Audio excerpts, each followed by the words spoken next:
Le Grand Matin Sud Radio, 7h-9h, Jean-Jacques Bourdin. Il est 7h41, Béatrice Brugère, bonjour. Bonjour. Merci d'être avec nous. Vous êtes secrétaire générale du syndicat Unité Magistrats FO. Béatrice Brugère, la justice des mineurs, à la lumière de ce drame, de la mort du petit Elias à Paris, qui allait avoir 15 ans, qui a été poignardé, la justice des mineurs. Hier encore, le garde des Sceaux, Gérald Darmanin, a parlé de comparution immédiate pour un mineur ayant commis une faute grave. Aujourd'hui, ça arrive, mais c'est absolument exceptionnel. En fait, c'est impossible. C'est impossible. Oui, nous n'avons pas de comparution immédiate pour les mineurs. On a une procédure rapide qui existe, mais qui n'est pas tout à fait une comparution immédiate, puisque en fait, on est sur des délais plus longs, même s'ils sont plus rapides.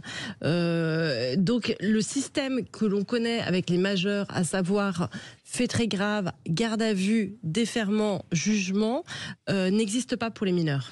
Est-ce que ça devrait exister pour les mineurs dans certains cas ? Alors, je vais vous répondre oui, puisque c'est une proposition de mon syndicat que l'on a faite. Je sais. Après les émeutes, vous vous souvenez de Naël, on s'était aperçu que 30% quasiment des mineurs avaient commis des faits très graves et on ne pouvait pas les déférer rapidement.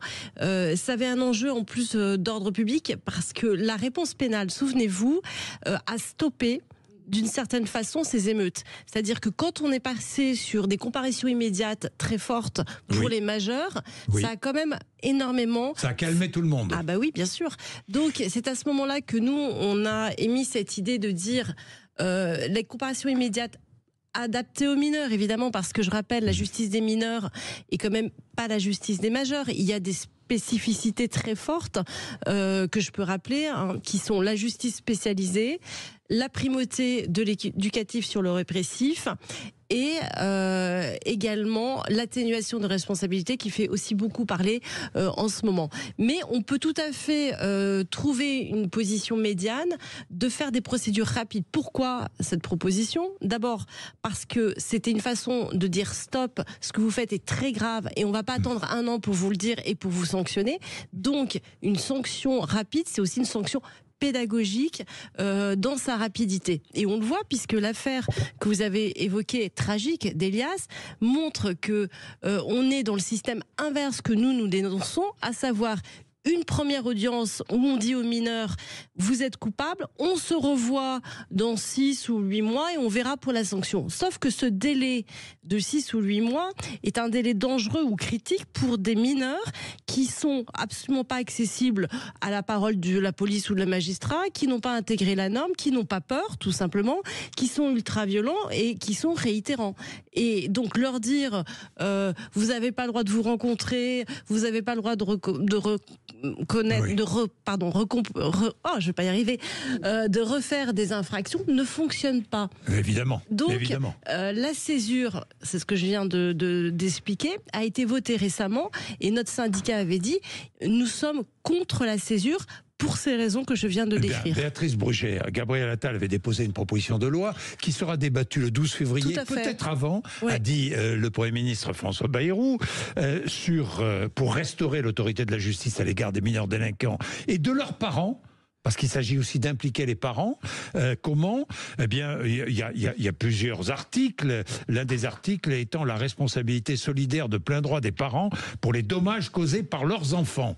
Et puis, il y a aussi la proposition de permettre aux juges des enfants de sanctionner les parents qui ne répondent pas aux convocations, aux audiences et aux auditions d'assistance éducative en leur donnant une amende civile. Tout à fait. Les parents responsabilisés, c'est aussi la volonté. Bien. Hier soir... Gérald Darmanin était sur TF1, il a parlé de la lutte contre le narcotrafic érigée en rang de priorité numéro 1. Et il est revenu sur l'idée de créer un parquet spécifique pour lutter contre les gros trafiquants. C'était indispensable, Béatrice Brugère ? Alors, le système actuel n'était pas performant. Oui. C'est-à-dire, donc, c'est un constat qui a été fait par les sénateurs. Vous savez, il y a eu une commission d'enquête sur le narcotrafic qui est très épaisse et qui a été extrêmement fouillée et intéressante, qui a été fait par 2 sénateurs, Durin et Étienne Blanc, qui sont arrivés à ce constat qui est documenté. C'est pas une idée qui est sortie un matin comme ça ça, et si on créait un nouveau parquet, Oui. non, parce que les Français sont très Bien forts sûr. pour ça, un problème, une création, vous savez.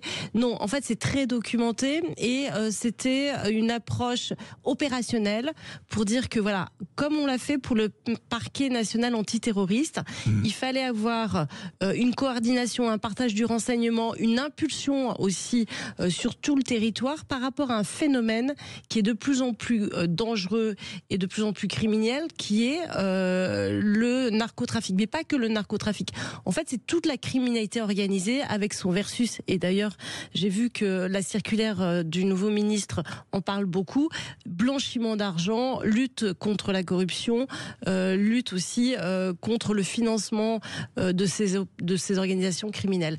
Donc oui, c'est intéressant de consolider l'architecture pour pouvoir mieux organiser la lutte sur le territoire. Alors, des magistrats seront embauchés à la fois pour mieux juger les mineurs, et des magistrats seront engagés pour participer à cette lutte contre le trafic.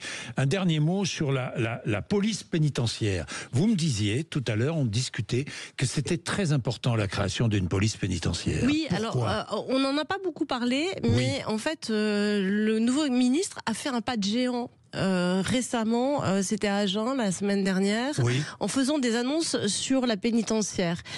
Il en a fait plein. Il a parlé, vous savez, de créer des prisons de haute sécurité, qui est une demande très forte que nous avons aussi, c'est-à-dire pour ce que font les Espagnols et les Italiens, pour pouvoir incarcérer les narcotrafics, mais il y a aussi dans les prisons, et on vient toujours là-dessus, énormément d'infractions. Donc créer une police pénitentiaire, c'est donner la possibilité à certains d'aller constater, quand ils sont sur place, toutes ces infractions, et donc les sanctionner. Donc ça participe quand même à, j'allais dire, une grande avancée pour que les prisons redeviennent aussi un lieu où le droit s'applique.